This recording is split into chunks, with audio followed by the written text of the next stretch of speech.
你可以起来吧。不行，不行，我扶你去医院。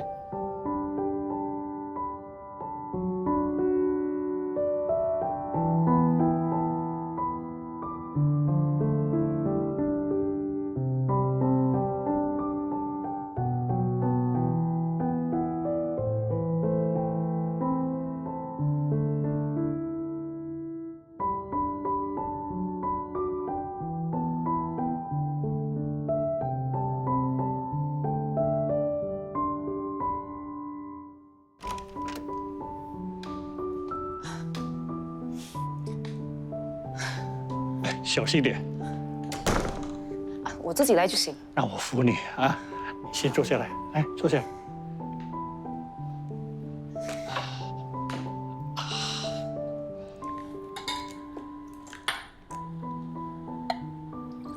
好久没休息了，不知道是祸还是福。医生给你1个月的病假，你这个工作狂就把工作放下来，趁机充电一下。我只是脚受伤，又不会影响业绩。有需要这么拼吗？夏大宇怎么样了？他要求我们不要报警，老大说明天再找他算账。你放心，这件事情不会这样就算了。夏大宇曾经是我的委托人，他为人比较孤僻，但是心地善良又老实。我相信他不是坏人，一定是有什么苦衷。不要把事情闹大，给他一个警告就好了。他把你害成这个样子，一定要受到法律的制裁。我又没事，算了吧。他持刀抢劫又伤了人，就这样放了他，万一以后又有人因为他而受伤，那怎么办？他是惯犯，放虎归山，后果不堪设想。我累了，改天再聊吧。我扶你。不用了，我可以自己来。小心。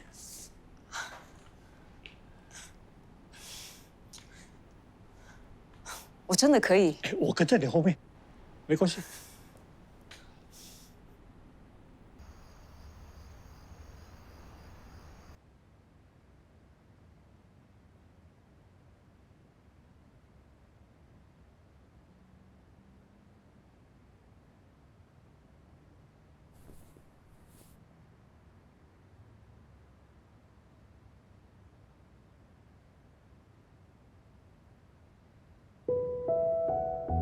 你是这么多人生啊，看不到你，臭女人，应酬可以吗？臭女人，臭女人，臭女人，哭，就这一步。贱女人，现在你大胆了哦，敢怀疑我？开门！开门！臭女人，给我出来！开门！别想躲在里面！开门！开门啊！开门！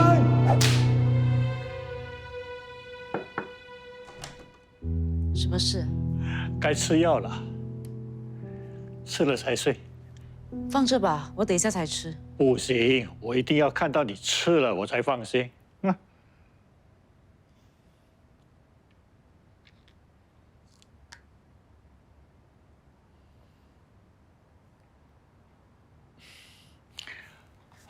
我开暖一点，这样你能够睡得比较好。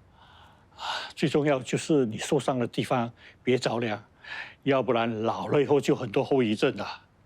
对了，这个拿着，有事叫我。不用吧，我发简讯或者是打给你就可以了。这样比较快又方便。我又不是圣诞老人。我是啊，门没有关，我就睡在外面。有事叫我。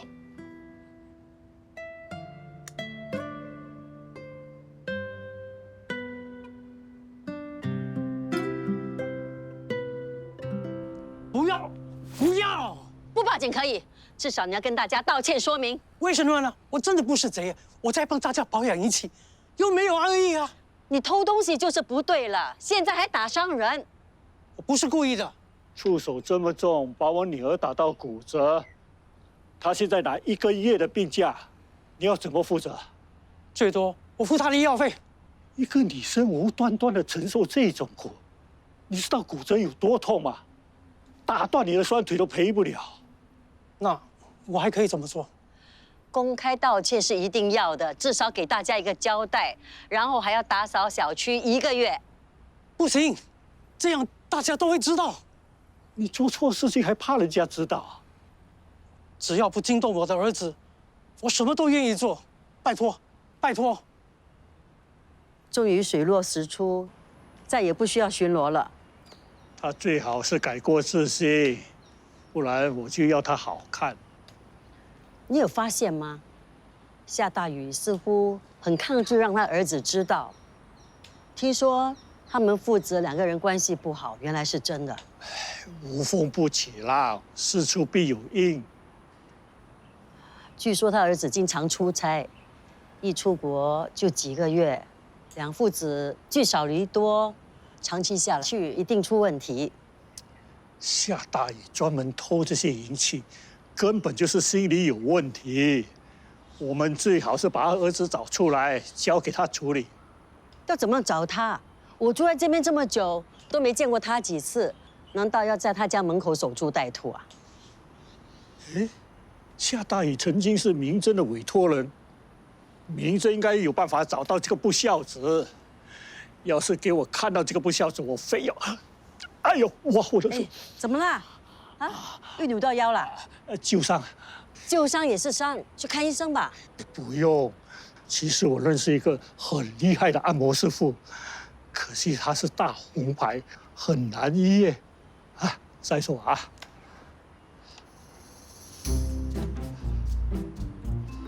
我帮你推。你行吗？行的，来，走。啊！懂啊！明明腰痛还要背明真去医院，你应该叫救护车。哎呀，与其叫救护车，倒不如背他去更快。啊！哦，哇，你真厉害啊！我不是跟你说过我是按摩院的老板？你忘了？我接过你的生意的。哦，原来你就是那个力霸山西啊！我当初是想使尽全力让你痛到知难而退，没想到你那么奇葩，越痛越舒服。你知道吗？没有多少人能够承受我的力道。你的按摩技术这么好，你有拜过师啊？我家婆常年坐在轮椅，双脚经常麻痹无力。为了跟她按摩，我就跟一个老医师学推拿。懂得按摩也不一定有你这种力道，你真有天分啊！我曾经是国家田径队的短跑健将，我天天训练我的肌肉。见识过。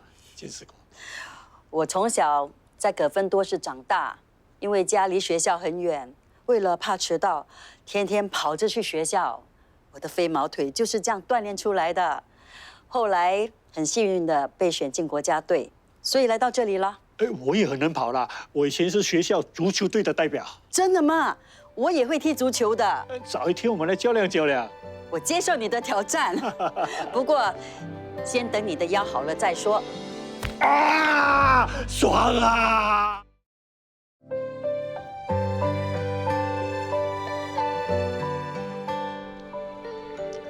刚才我和老大去见过了夏大宇，他不肯公开认错，他好像很怕他儿子知道。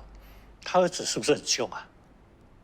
你不要乱说，夏大宇应该是不想让他儿子担心。我不觉得，他一定是怕他儿子知道以后不要他。这种安全感的缺失，让他长期处在情绪不稳定中，精神状态慢慢的就出现了问题。要不要我安排夏大宇去事务局接受心理辅导啊？越快越好。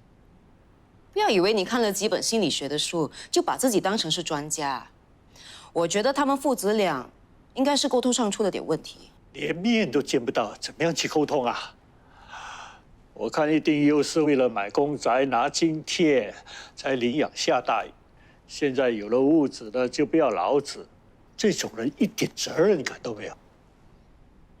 你以为每个人像我一样，虽然领养你是为了买公宅，可是我还是有照顾你的。现在你知道我有多好了吧？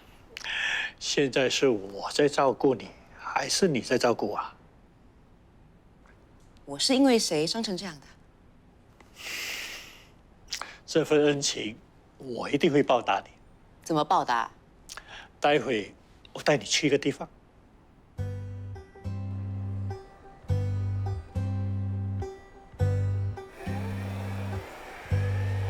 这是本店销量最高端的轮椅，有触摸屏和语音功能，佩戴导航系统和自动路径规划，还能通过智能手机应用程序远程控制和监测，让家人和护理人员可以随时了解用户情况。怎么样？电池可以维持多久？ 24小时。对，充电很方便。那如果家里太小，会不会很不方便？不会，它拥有高精度的转向系统。对，转弯很灵活，可以提升室内使用的便捷性。那如果要下斜坡，速度太快，会不会？它有紧急刹车功能，而防倾斜设计，会很安全的。你怎么那么清楚啊？我来之前在家里做了功课。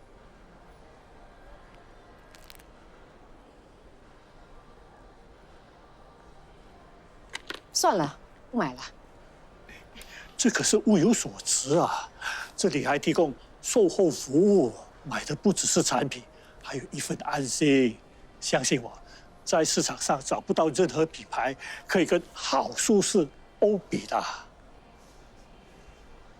欧巴，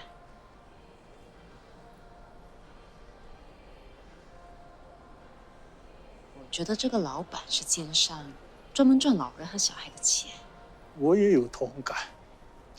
大龄人士买是不是有28%折扣啊？是的，我买，好，我为你准备。未雨绸缪。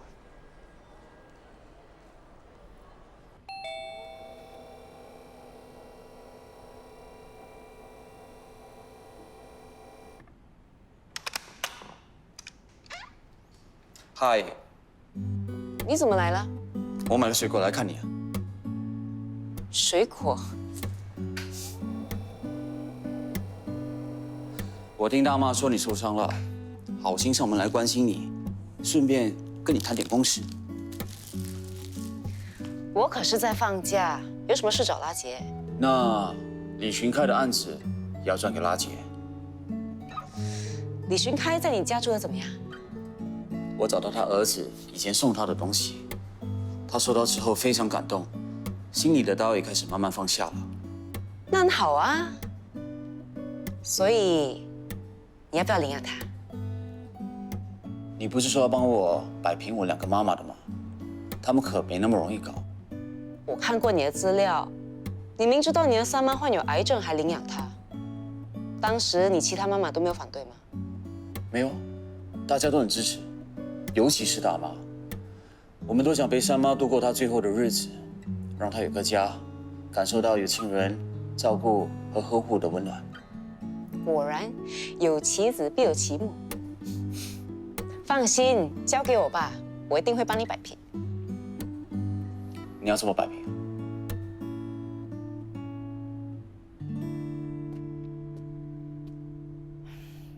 都说不要来了，最讨厌看医生了。每次没有病啊，都检查到变成有病。你的肚子痛到这样，还是给顺庆检查看看比较好。肚子痛很正常的，是你大惊小怪。就当帮忙增加诊所的生意，可以吧？嗯。是吗？最乖啦。我去倒水给你喝。钟义莲，哦，我先进去。来找任医生，你先坐一下。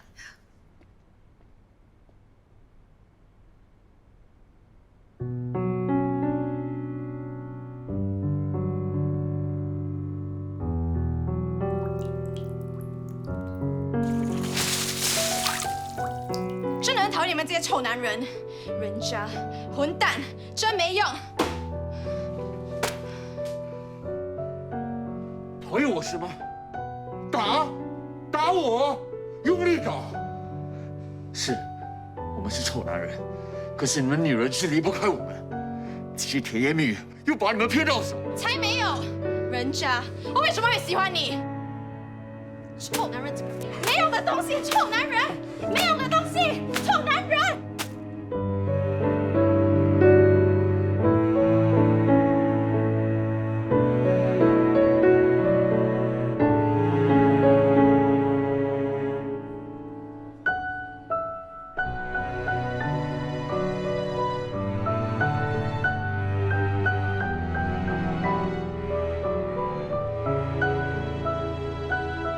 孩子们回家了。哦，回家了，回家了，回家了。拜拜。再见，再见。再见。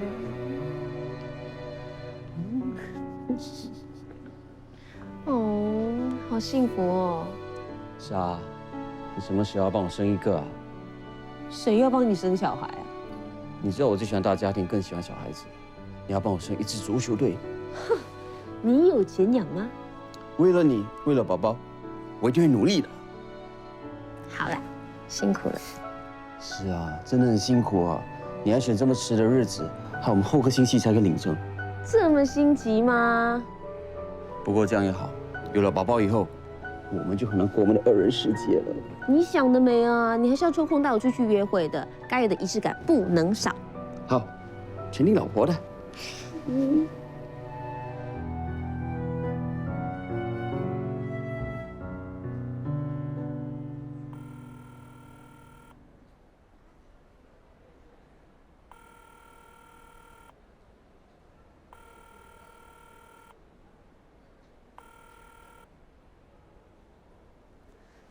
哥，怎么样了？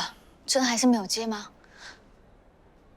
客人都已经到齐了，他还不来，会不会发生什么事啊？我去找他。不用等我。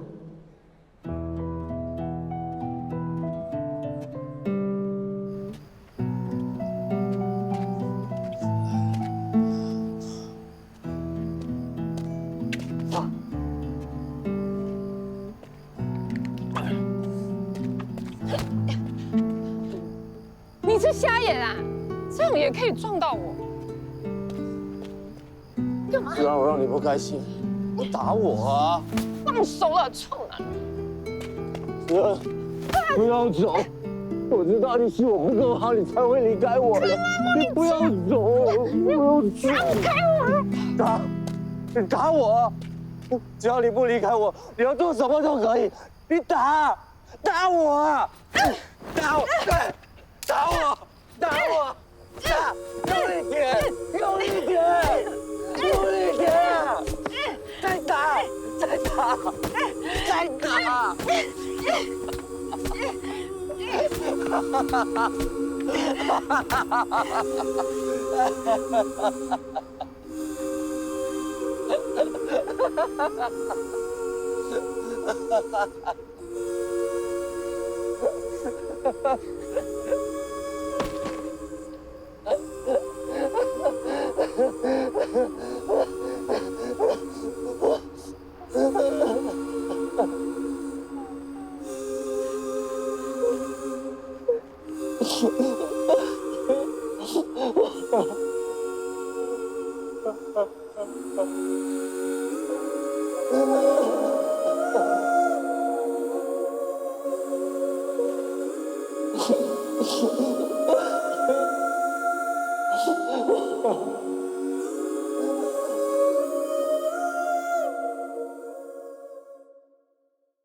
你今天是怎么了？感觉跟我第一次见你的时候一样。我今天见到他了，他现在感觉很幸福，是我给不到的。幸福是什么？得到你想要的。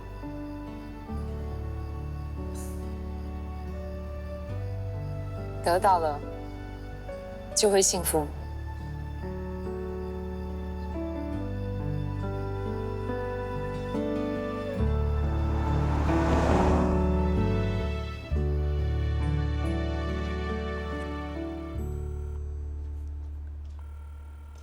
怎么样？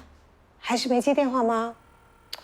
他明明说要等我的，结果却不见人影，整个下午都不接电话，也不知道发生什么事。他应该是临时有工作，他一忙起来啊，都会忘记时间的。养羊不是一个做事不交代的人，而且现在已经9点了，还有什么工作要忙啊？你的晚餐。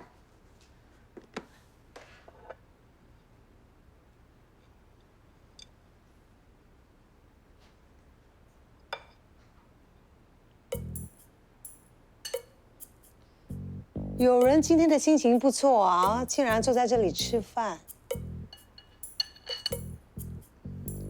哦，不止心情好，胃口也很好啊。养羊到现在都还没有回来，也不知道发生什么事，有个人一点都不关心啊。他都长这么大了，会有什么事？养羊怎么啦？不是说好要等我的吗？到底发生什么事啊？我没事。他们担心了你一整个晚上，就一句我没事。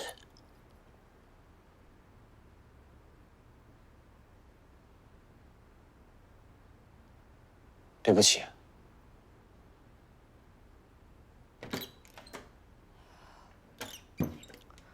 我跟你讲啊，我看到他这个样子呢，我就知道一定是因为那个女的。也只有他才会让子阳这么不开心。哪个女的？叫花朵朵给他缓解压力。明真或许才是解锁的人。那个60分有什么用？养燕已经说过了，他们只是同事，他对他没有兴趣。60分还算及格，好过你只有20分。我20分，好过你0分。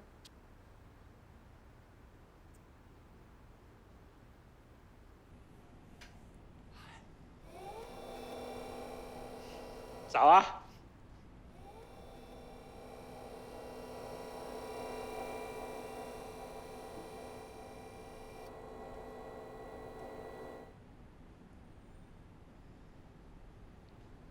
桌子擦了没有？刚擦了，只单单用抹布，有问题吗？以后记得要先喷清洁剂，要不然会擦不干净。还有用过的布要用肥皂洗，不然会有臭味的。遵命。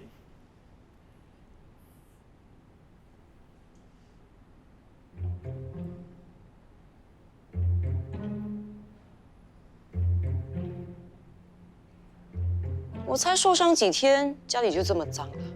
哦，地板还没擦，小珍擦地板。为什么叫小珍？应该叫小德吧。扫地机器人还是有它的局限。你看，那些角落根本就扫不到。不要一直依赖这机器人，还是要亲力亲为。大小姐，一堆家务都要亲力亲为，会累死人的。啊，对了，我最讨厌洗碗，我会买一台洗碗机。这是通知，不是商量。那我倒不如领养很多的机器人。好啊，机器人很能干，缺点是不会像我这样跟你顶嘴，少了一点乐趣。不过像你这种人这么难相处，我相信只有机器人才受得了你。说这么多，衣服洗了没有？还没。不要把白色衣服和其他颜色的衣服掺杂在一起洗，这是通知，不是商量。现学现用，我现在就去洗，白的不白的，你的我的全部分开。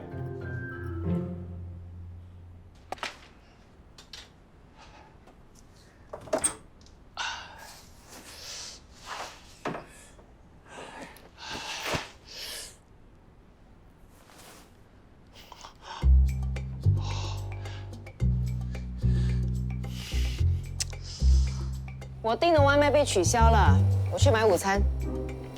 不行，你行动不方便，我不会让你单独出去的。我不买，难道你煮吗？我煮的泡面你吃过了，如果你不嫌弃，我再煮多一次。衣服洗好了。哦，都洗好了，我整理了，待会拿给你。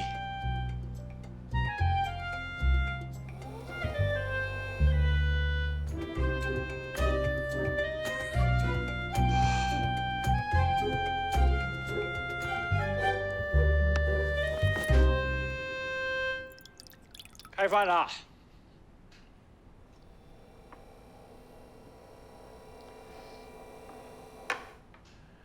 我加了猪肉罐头。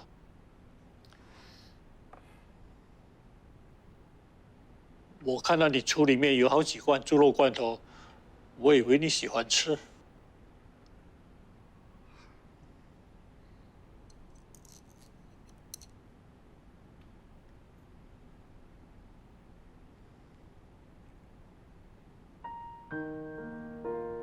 不好意思啊，我刚才不小心把你一件白色的上衣给洗坏了，是我的疏忽。但我不是故意的，因为那白色的上衣刚好塞进那牛仔裤里面，所以我没有把它们分开。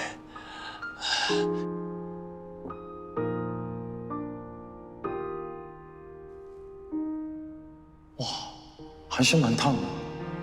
爸爸知道你没有胃口，特地加了你喜欢吃的罐头猪肉，快吃。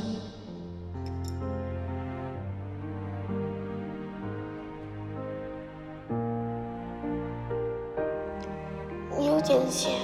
什么？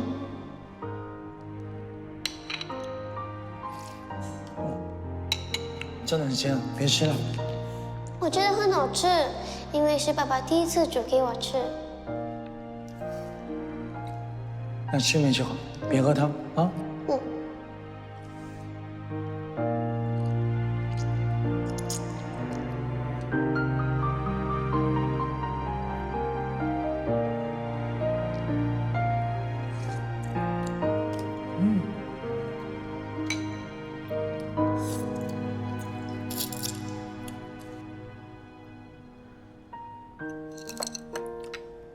不吃了。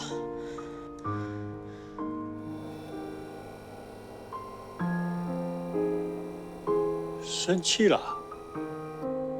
你真的不吃啊？你不吃我吃啊？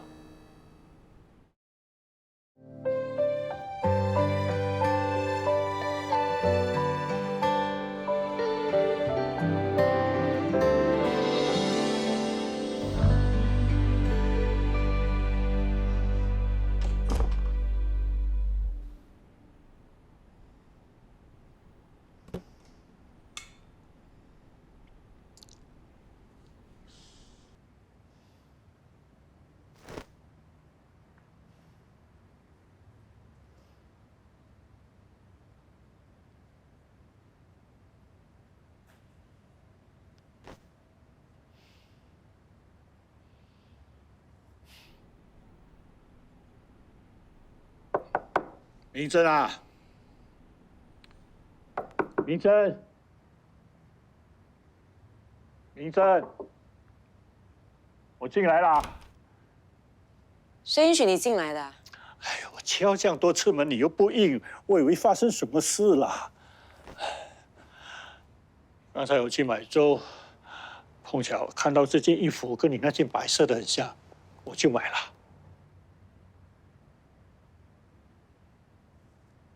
今天下午的午餐大失水准，我会检讨自己，提升我的厨艺。不是你的问题，是那碗面让我想起了一个人。是想起你吗？是你爸。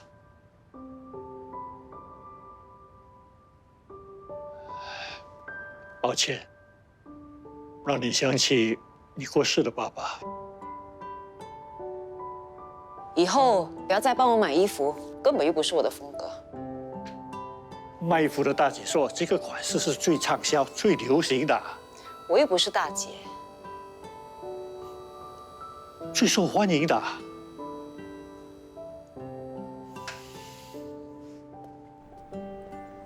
收到了夏大宇的心理辅导报告，辅导师表示他患有轻微的强迫症，主要原因是因为长期一个人独处，没有安全感，害怕失去他儿子而导致的。夏大宇就是长时间处在一个不稳定的情绪中，所以看到银器需要修复，就会想抢。辅导师还说了什么？他说他需要继续接受辅导，也希望他儿子能知道这件事。家人的理解和支持对他的病情是有帮助的。这个我也知道，只是都伤成这样了，还在工作，不要太逞强，该放手就放手，免得耽误了委托人的时间就不好了。你好像很介意我没有把吕勋开的案子交给你负责。本来就是我的，要不是我让给你，谢谢你啊，烂摊子！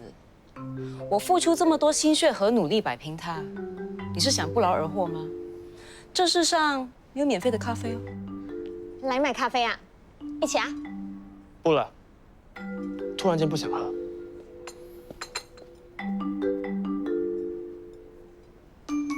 是啊。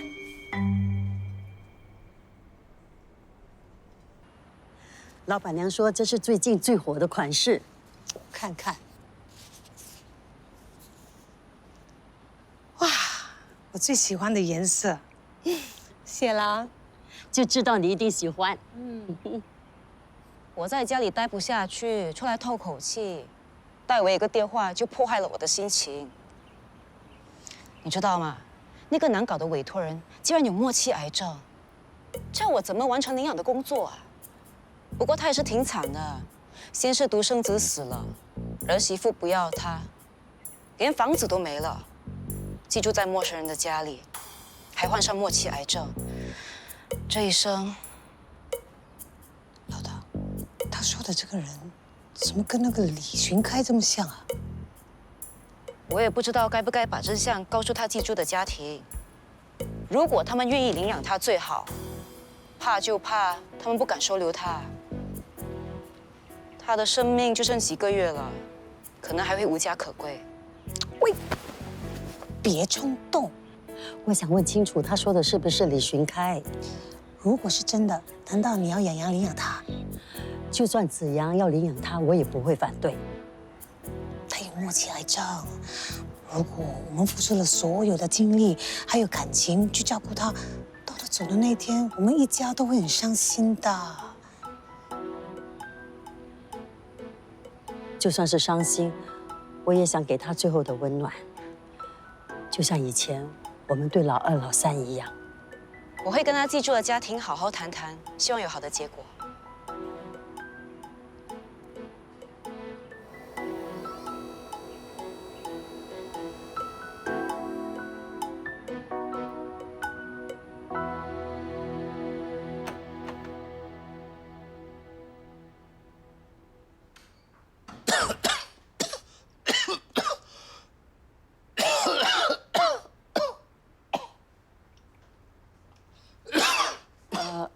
你怎么了？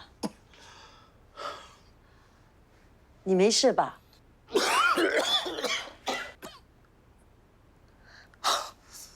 咳到吐血，看来真的是得了肺癌啊！明正说的就是他。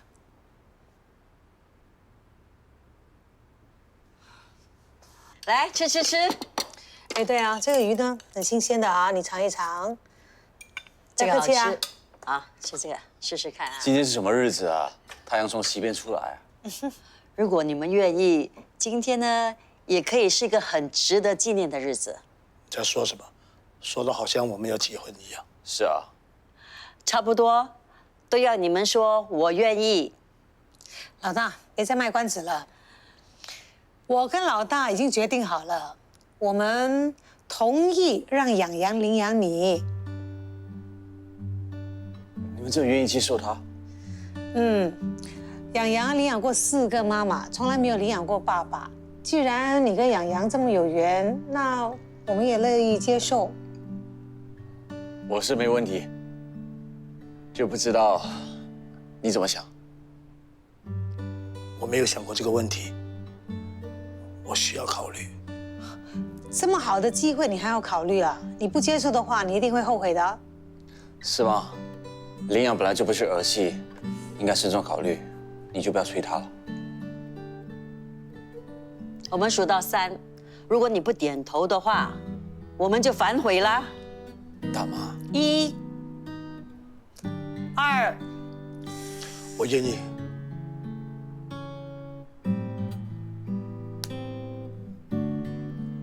好啊，吃饭啊！来，洋洋多吃肉，真开心。来吧，开动啦！子阳，这个你爱吃的，吃菜包。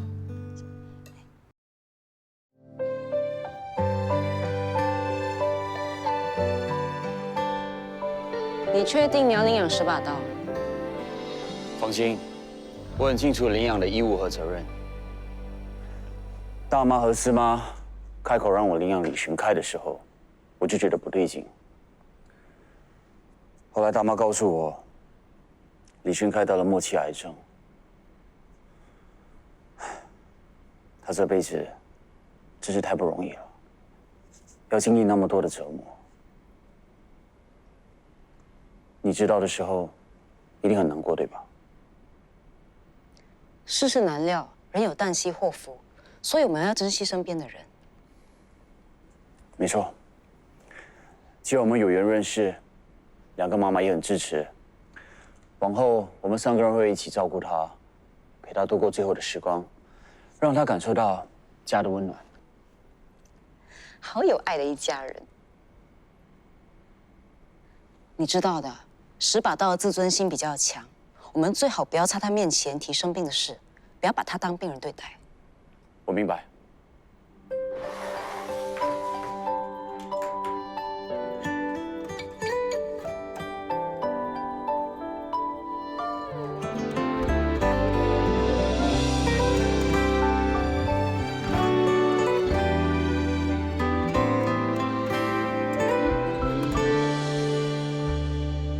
如果故事能重回到起点，想不想和昨天的你见面？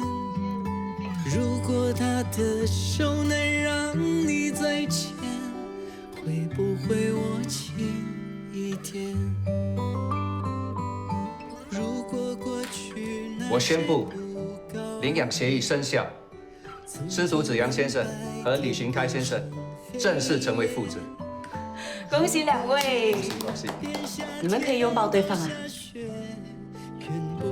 变更季节，就让时间倒转一遍，回到那一天，或许不会再胆怯。收起日日夜夜思念，抹去错和泪，把你留在我的身边。如果爱能重来一遍，不那么善变，会不会不再走远？当天空开始出现晴朗的天色，那是幸福若隐若现。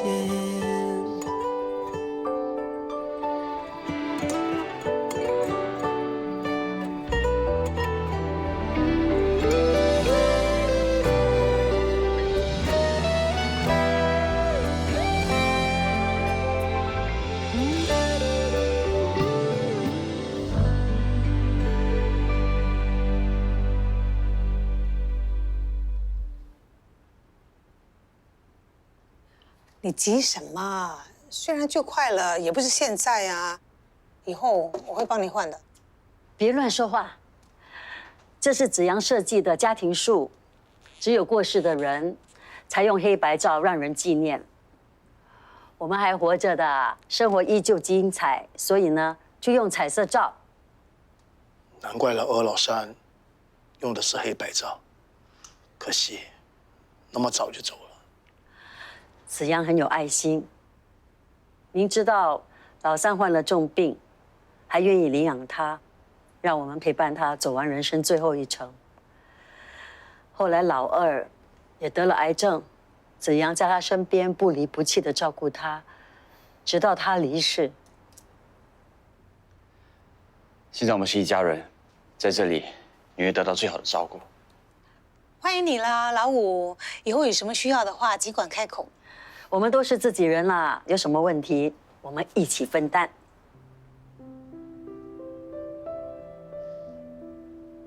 我们才认识没多久，你们就对我那么好，我真的不知道。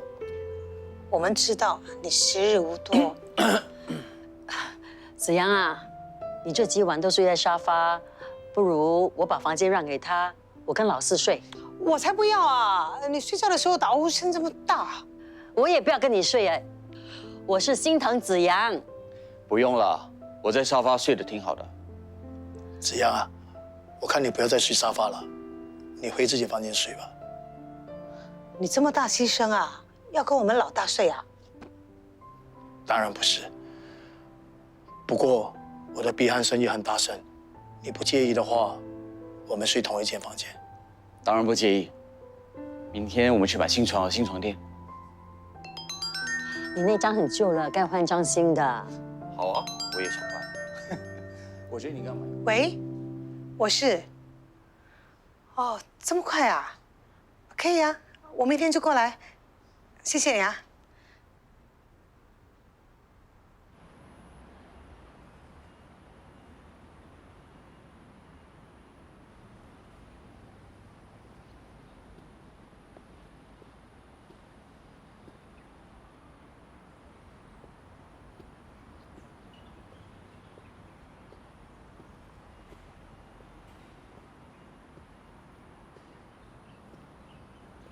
干嘛一个人坐在这里发呆啊？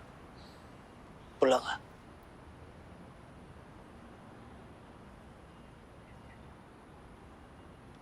还说什么一家人，不理人就算了。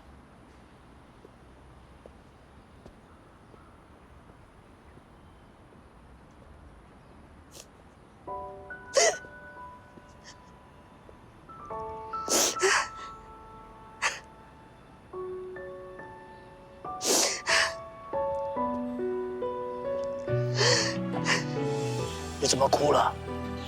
是你先不理人的。